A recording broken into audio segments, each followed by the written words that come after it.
about to hear a revolution in talk radio, Liberty Talk Radio, where the critical thinking will defrag your mind of propaganda-ridden viruses induced by mass media news programming.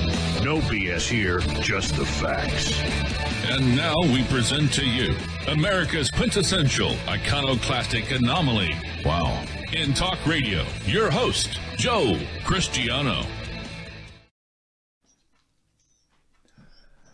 Welcome, everyone, to Liberty Talk Radio, America's libertarian voice, broadcasting from our studio here in the good old USA to around the world. I'm your host, Joe Cristiano, and as I'm speaking, I'm trying to put in my, there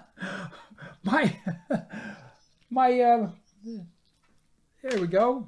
I had my hearing aid in. That's why it wouldn't fit. Okay, I think we're back into business. Well, hello, folks. This is Joe Cristiano again from Liberty Talk Radio.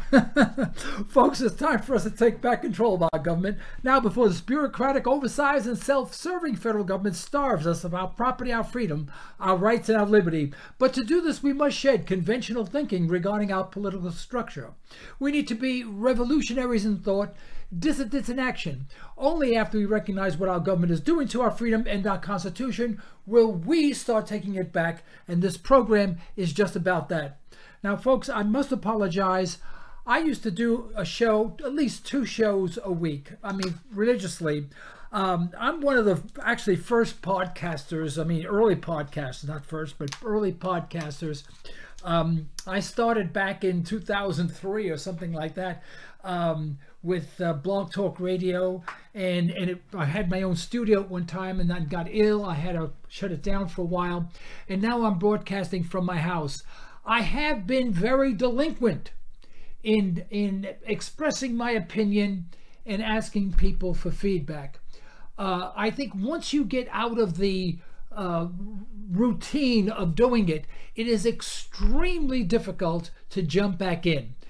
And what's bothering about it is that once you've done this for years and then you stop, all you think about is actually broadcasting, talking about another subject, but you don't do it. And that's the problem. I am fighting myself to get back into this. So if you're listening, I fully appreciate it. I expect that my audience would be very, very low. If I can continue doing it, I think I can build my audience back up again. If you are listening, please tell your friends just to listen to Liberty Talk Radio. I will try to re-energize my website to indicate when I'm going to do things and stuff like that, and just become a little bit more professional in this, in the whole system of things. What I'd like to talk about today are 3 subjects, basically. I'd like to talk about the free money that we're getting from the government, and I'd like to talk about the coronavirus a little bit, and just about our president. First, on the coronavirus, I'm not a doctor. I sympathize with everyone who's suffering with it. Everyone, if you're not suffering with it, you're suffering about it, which is not as bad, but it's a bothersome. Of course, we're all put out because of it. But what really bothers me is that there have been dozens and dozens of doctors. I mean, legitimate doctors, not politicians, not someone running for office, not someone looking for a new job somewhere in another hospital. But they're saying that, these are mostly doctors that work in emergency rooms. And what so many of them are saying is that, well, we're dealing with the virus, and we need to know what the trend is and what is the composition, basically, of our patients. For example, if everyone who came in got the virus when they had a cold, and I'm making this up, this is only, don't write this down, you say, well, if you have a cold, you're more susceptible to getting a virus, for example. I'm making this up. Now, but so many of the doctors are saying that they're not permitted to indicate the problems that these people had before they had the virus, and neither are they being permitted to write down some of the physical deficiencies that they have. For example, many doctors have complained that they knew that some of these people who had deficiencies in certain vitamins, like vitamin D was a big one. And in fact, I think it's vitamin A, vitamin B, C, D, and E. What do you know? All the alphabet, you know. But people who are, and especially today, the way people eat fast foods, and older people who sit in apartments with no light, no sunshine or anything like that on them, you know, get very little exercise, afraid to go outside because it could be kind of dangerous. You know, these are the people who are getting hit the most, you know. Those people who are young don't. They say, well, it must be age, and that's probably the case. It's probably somewhat the case. But also, younger people do what? They're out on the beaches, you know, when the sun is nice, you know, up and the temperature is nice. Boy, they're on the beach all day long, absorbing the sun and having a great time. Now, I'm not saying that they take good care of themselves, but at least they're being active and they're getting fresh air and they're getting sun, which is apparently, from what so many of these doctors say, is critical for fighting off this virus. And it's not so much the age, it's the condition that people are at their age. But we're not talking about that. It seems that every time we have a crisis, the government takes the position, you can do nothing about it.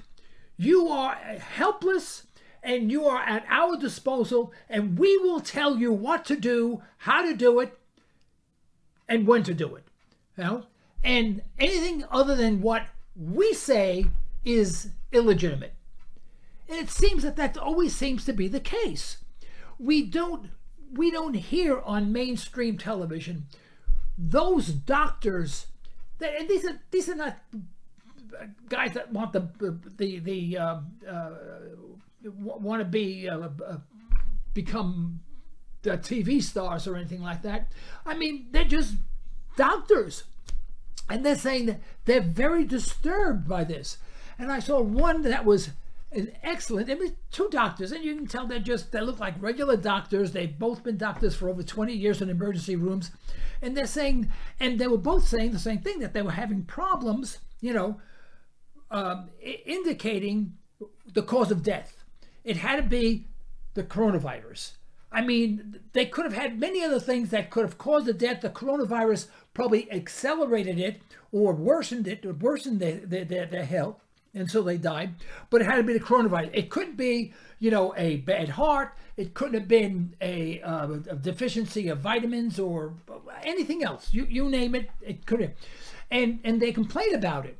Now, when these doctors, I listened to two doctors on television, and, you know, listen, I'm old enough now. Geez, I don't need any garbage from people, you know?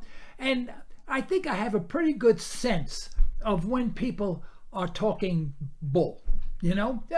You get that way. When you get older, you can smell it a mile away. And these guys seemed to be genuine. They didn't stumble over the words. They didn't make things up. They didn't change it. I mean, everything was logical from A to Z. When they were asked questions, the questions complemented, you know, what they were talking about, etc., etc., etc. But yet, so many of the people who were asking the questions from the newspapers, I think you hear my dogs in the background, you know, they're loud as hell. But they were nasty when they asked questions. Instead of saying, well, that's interesting that you found this to be the case. How do you think, blah, blah, blah, blah, blah. You know, that's how it was all like, well, yeah, you think you found out. Well, that's not the case. And they argue with them. And I go, why is the press arguing with the experts? I've never seen this before. Well, they're planted there. And it just happened that this one that I saw, which I thought was very well done. And they talked for over an hour. My God, over an hour. They knew their bananas. And what happened? I told my friends about it. I said, you've just got to listen to this. And they called back and they said, it's been taken off the air. YouTube took it off because of some violation of some rule. What garbage! What garbage! In other words, it reinforced to me that the government doesn't want you to know.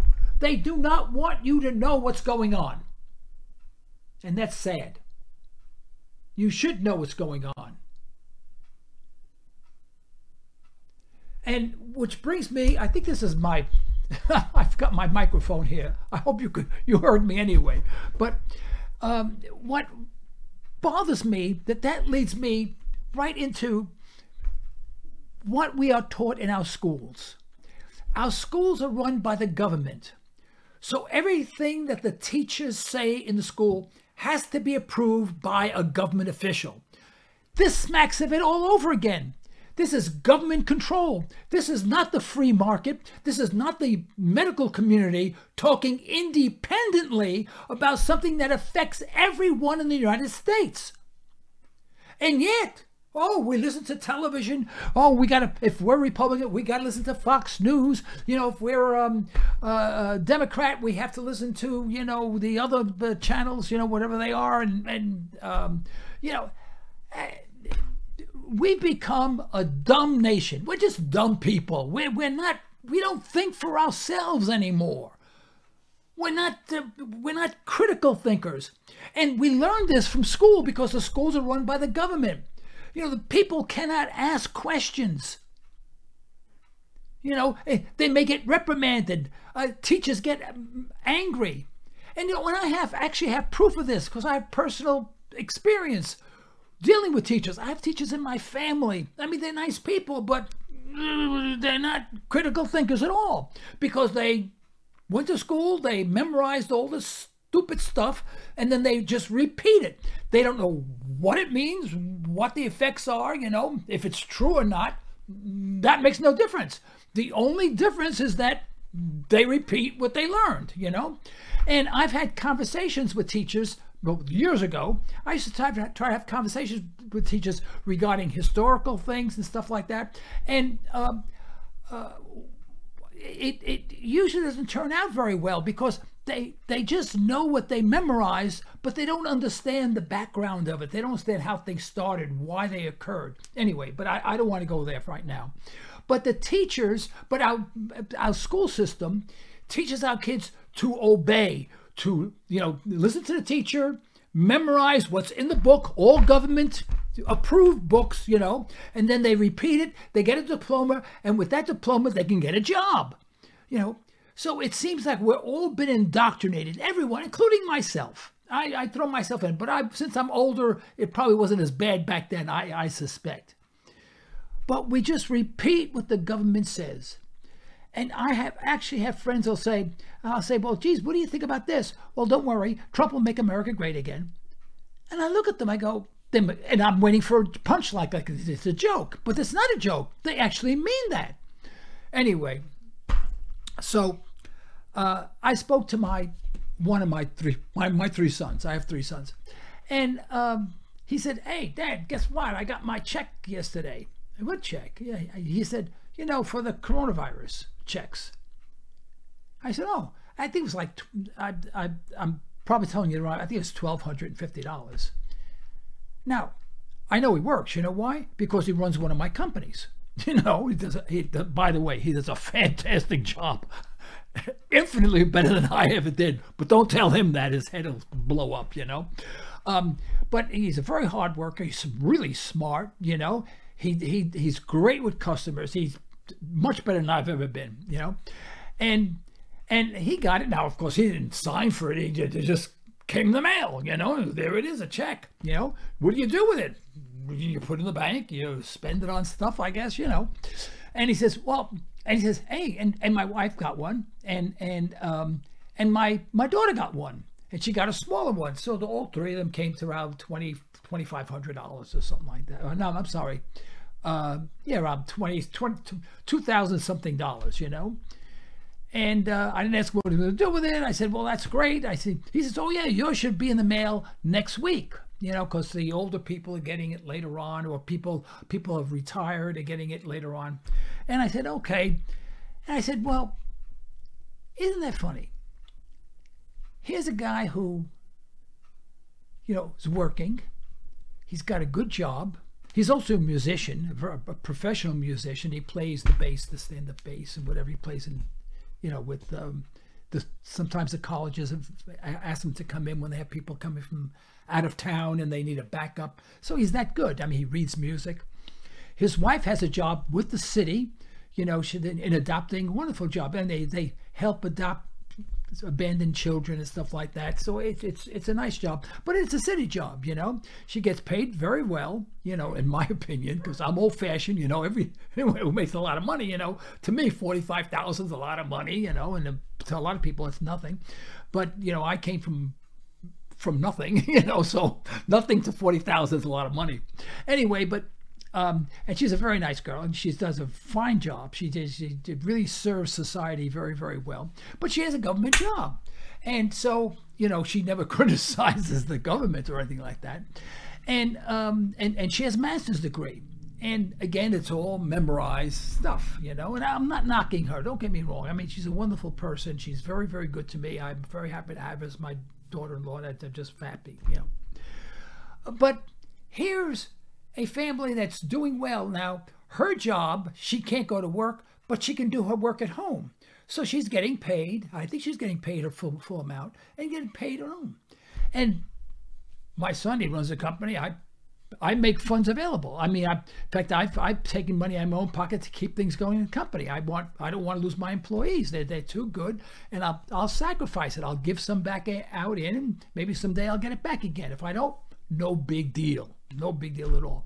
So everything is working out fine in this end. But here we are, you know, with two people who have one child, and they have a nice little house. I mean, they're not hurting for anything. They both make a good salary. They're doing very well for themselves. And of course, when my son goes out and plays, he plays with a professional band. He gets paid very well, you know. And so here they're getting money from the government. And here I am, and 2 weeks ago, I turned the ripe old age of 77. I can't believe I'm that old. 77 years old. Madonna me. What happened, you know? And I'm going to get a check for, because I'm on Social Security, I get a little less than he does. I get $1,000 or something like that. I have no idea. I don't look it up. I don't care, you know? But then we have to ask the question, where does this money come from? No one is attacking that question. Now they ask the question, they go, the Federal Reserve will be printing it, and then it'll be go to the bank, and then blah, blah, blah, blah, blah, blah, and then you get so goofy and everything. You have no idea what's going on, and you can't follow it. You don't know what they're talking about, who they're talking about, and how it gets there, and it's gone. So no one understands. No one says, no one asks the question, what are the consequences of this? No one wants to ask that question. No one. Only people like me, mad old people like me, would want to ask, what are the consequences of this? We are now conditioning, that's the word, conditioning young people to think that, if I don't find a job, that's okay, because the government will always pay me. Maybe it's better that I don't work and I just collect money from the government. Geez, they do that in socialistic countries. That must be the way to go. We should be a socialistic country. If you don't think that's the end result of this, I think you're being misguided. I think you're not thinking long enough. You know, you're not thinking critical enough. And unfortunately, people don't want to think too much, you know, because they say, it's bad, you know. Well, yeah, it's bad. And a lot of people say, I have no idea. You have no idea how many people I know say, well, I don't like to think negatively. I'm not thinking negatively. I'm taking reality, trying to understand it, and maybe adjust to it or fix it or take the sides of the good guys rather than the bad guys. No one wants to know where this money's coming from. No one wants to know how it's being paid off. All they want to know is, geez, they're going to get a check. And of course, if they watch Fox News, this is the best thing that ever happened in their lives. Folks, this is unfortunately one of the steps that's destroying our nation. We are no longer a free nation society. The government runs everything. The people in office, can you imagine that there's congressmen and senators who are conservative Republicans voting for this stuff? You know, and by the way, one little secret thing that not many people know is when they voted for this $2 trillion, you know, and of course they tacked on another $2 trillion somewhere down the road, that they also put in an increase in pay for the senators and the congressmen. Now, you would think if you were a decent human being and society was suffering, you would at least say, what we should do, we don't need the money because we're making good money now. We probably have businesses on the outside and the whole bit. We will do without a salary for the next 3 months or 6 months or maybe a year to help pay for it. Since we're voting for it, we have to suffer first. But no one's doing that. No one. They're just saying, do that and then print up another few $1 million for us. That we don't need the money, but we know why we want the money, because we're going to have hyperinflation, and the money I receive this month, I'm going to put into places that would increase in value during hyperinflation. But we don't want the public to know that. We want them to spend money as they usually do, and then they'll become more reliant on us. That's the game, folks. That's the game. That's the way it's going to go. If you don't believe me, listen to Gerald Celente. And by the way, I've got to tell you something. Gerald Celente, he's a nice guy, you know. He's a Bronx boy, too. No one knows that. I know that because I had him on my program. And he and I lived on the same block, Hone Avenue in the Bronx. Yeah. Although I'm originally a Harlem boy, East Harlem, you know. I sang doo-wop back in the 50s, you know. I had the first fully integrated singing group. I had a black lead, Freddie, and a Puerto Rican second tenor, Carlos, you know. And we sang all over the place, you know. It was very dangerous because when you competed against another, at the time, you know, another group, if they had their boys there, they beat you up if you won the competition. Anyway, I won't go into that.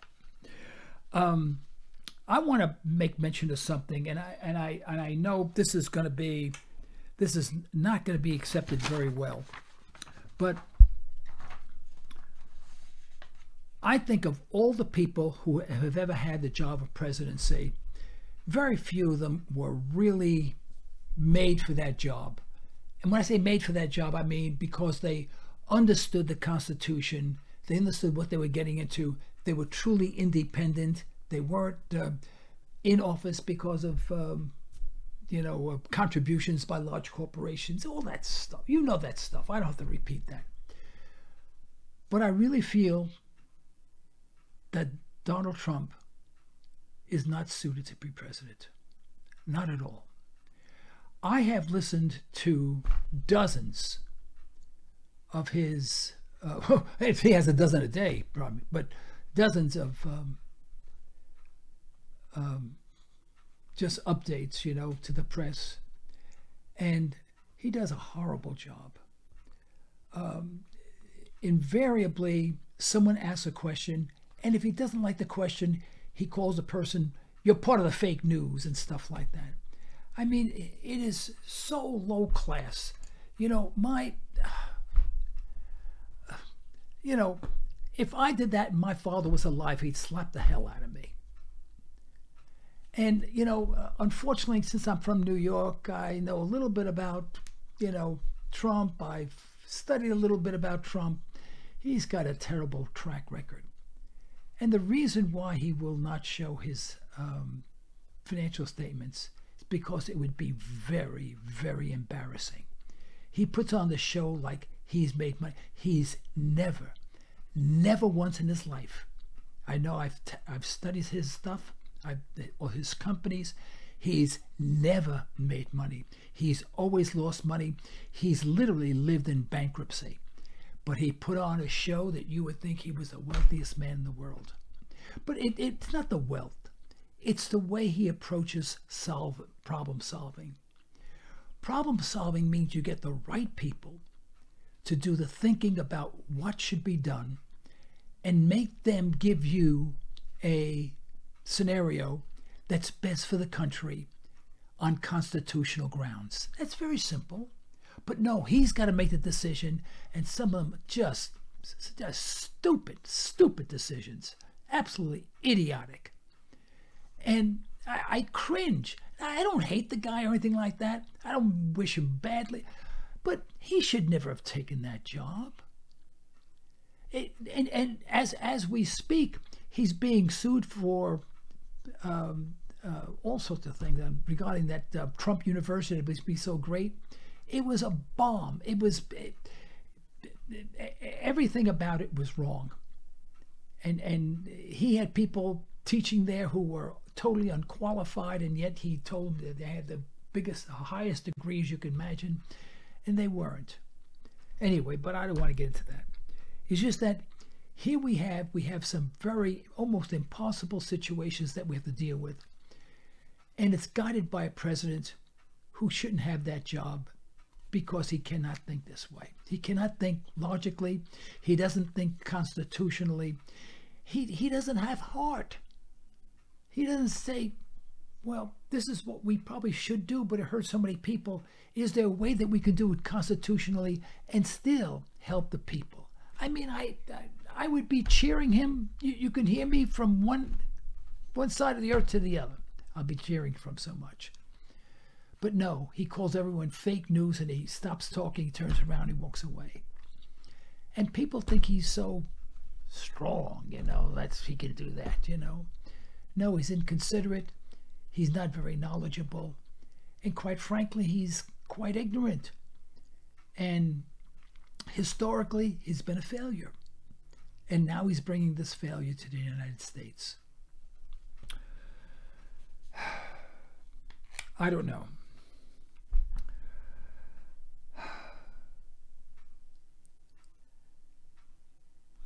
I don't know what the answer is.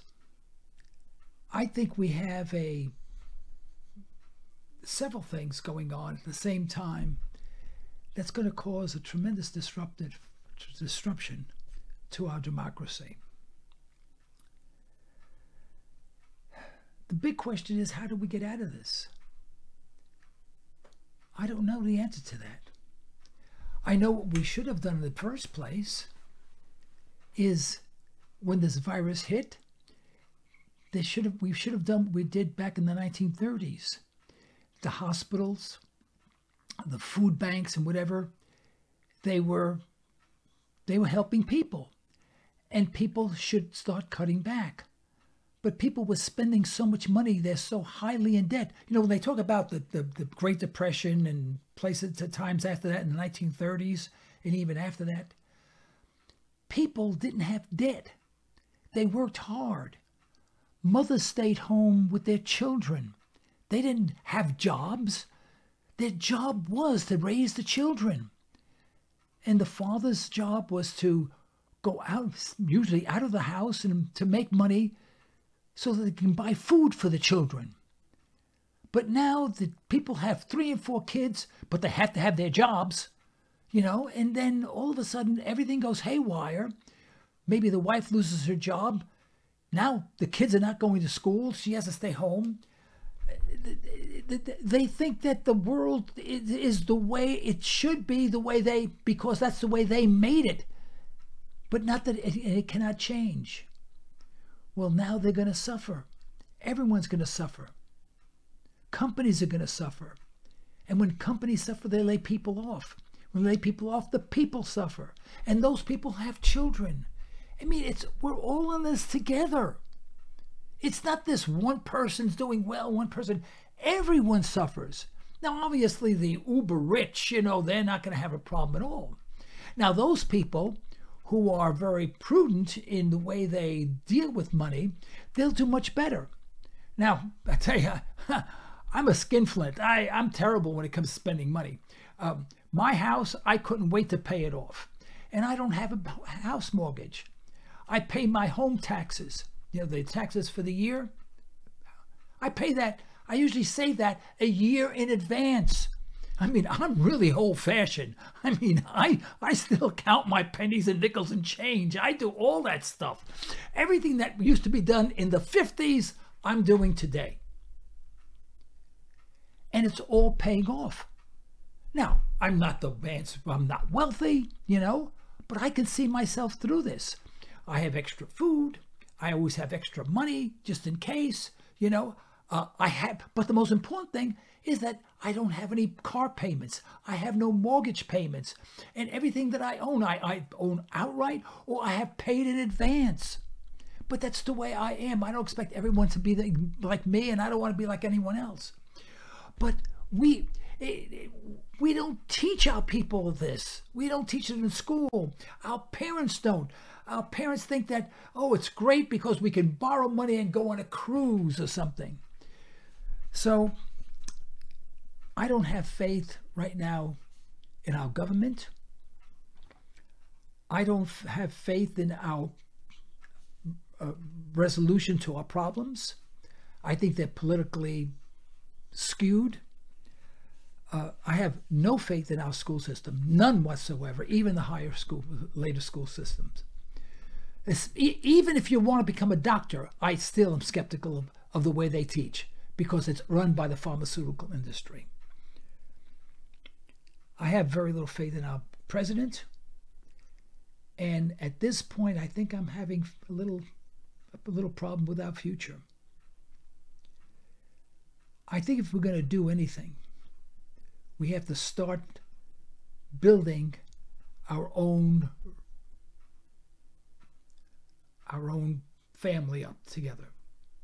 We have to stop spending money needlessly, which we're being forced to because we're losing our jobs. I know that. I'm not even taking a salary out of my own business because I'm paying my employees and I'm not getting paid. And I have no problem with that. I don't need the money. I don't want the money.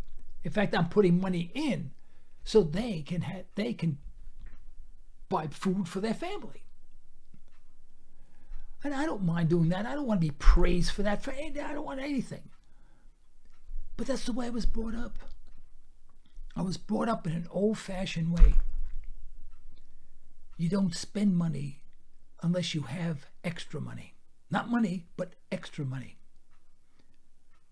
And just to think that my mother went shopping twice a year to Macy's. I know when I was a little kid, I used to have to go with her. We went on the train. We went downtown to Macy's.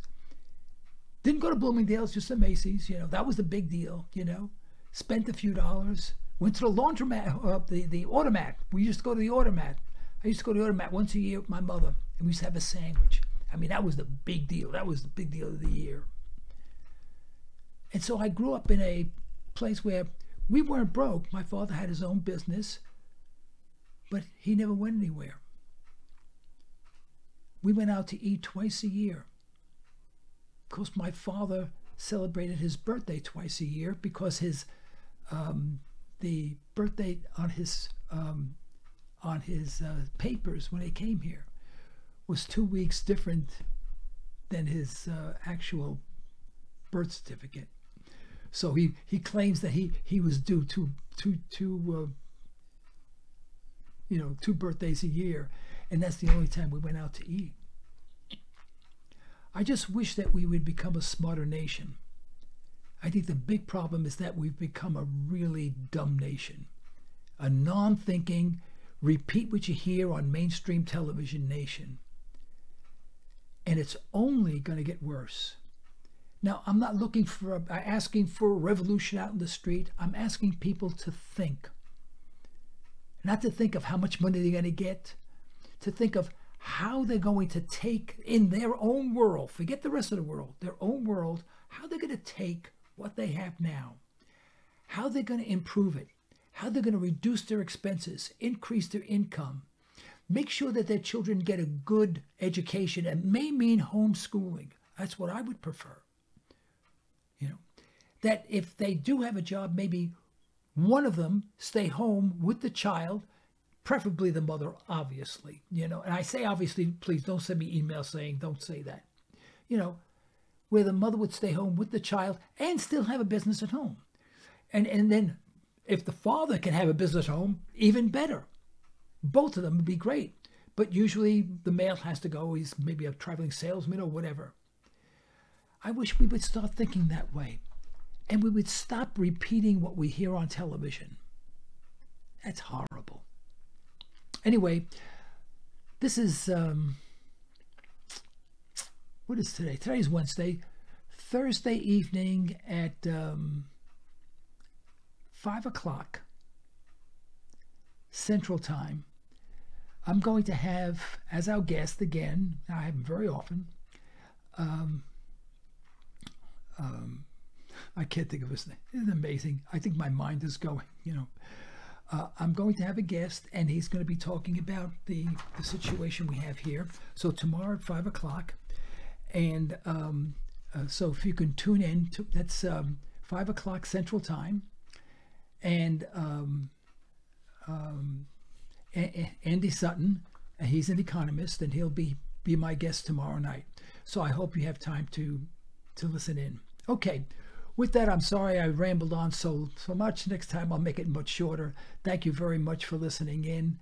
And remember, you are responsible for what happens to you and the people that rely on you. Don't wait for someone else, especially the government. Okay? And with that, I think I'll say good night.